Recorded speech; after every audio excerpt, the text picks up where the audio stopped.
C'est une flamme de camphre pur de Barus, saveur d'empires engloutis dans de grandes délivrances, saveur d'Orient languissant, saveur d'ambre et de luxure, saveur exquise de paresse, se tordant comme un amour adolescent, empêtré dans les affres de l'exil. C'est une mer pourpre, comme un rayon de lune brune, rendant grâce à la gloire du corsaire, triomphant à la tribune.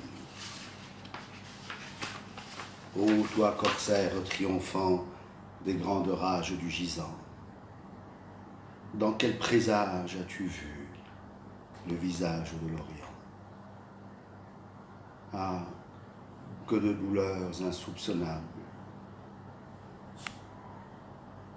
que de silences impénétrables, que de grandes patiences imperméables à l'oubli. Ah, qu'as-tu saisi des flots superbes de tes âges, et quand là-bas au loin, très loin de là où règne la parole, sur la crête même du silence, la brume tissera lentement son langage. Alors seulement cessera ta souffrance. Là-bas, sur une terre d'argile tiède, vit un peuple de rois. Gare à sa colère. Sans doute faudra-t-il, pour convier l'orage, de grands rituels et d'obscures arcanes. Cultiver patiemment la colère des dieux. Rompre la retenue des ombres. Sans doute faudra-t-il quelques trahisons. Ô toi, corsaire triomphant des grandes rages du gisant, laisse donc courir l'ombre fraîche de l'orgueil sur nos steppes desséchées. Ô première pluie après l'été, n'était-ce donc que de l'argile, cette peau que je croyais mienne? Ô pluie de poivre et d'oracles dans la gésine d'un peuple né, colère et outrance et l'effroyable panique. Jadis, la peur, demain, l'enfance. La houle en haute mer se charge de colère. Elle brisera dans une heure l'orgueil du rocher. Et ici-bas, sur cette terre d'argile tiède, misérable, impassible mais fier, vit un peuple de rois. Forgeront des orages.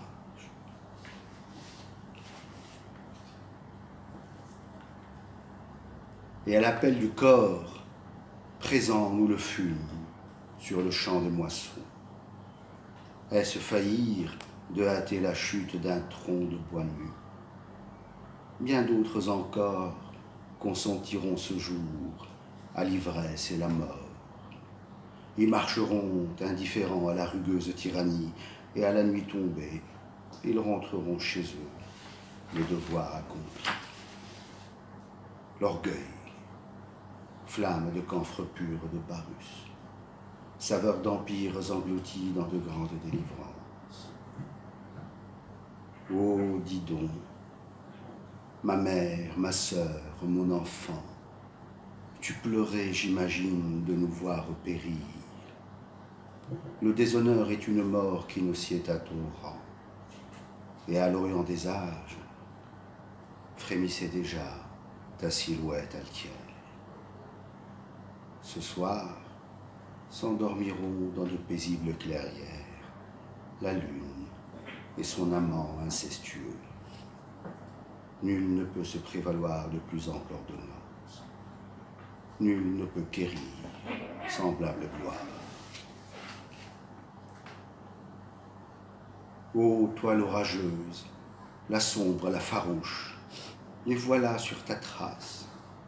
tout un peuple d'amants, quête de grandeur que soupèse l'éternité, présente au solstice de l'âge et en habit d'apparat. Ah, l'éternité, un songe de marin aux prises avec les froids. Qui donc osera l'oubli? Qui donc m'eût donné la grâce de boire le silence d'une éternité d'albâtre? Car toi, grande, mince et pâle, comme une reine d'elfe, adamantine, tu les fais vivre et périr dans la soif. Et j'entends ton pas qui s'approche derrière ma nuque, et je souris.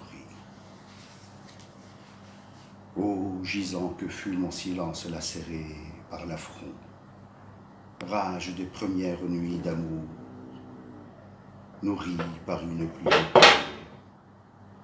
Nuit, longue et sombre nuit avant que ne claque la foudre, et la voilà chaude et rampante, en mouvement comme chair qui frissonne, peuplade que rassemble la soif, peuplade que disperse l'averse.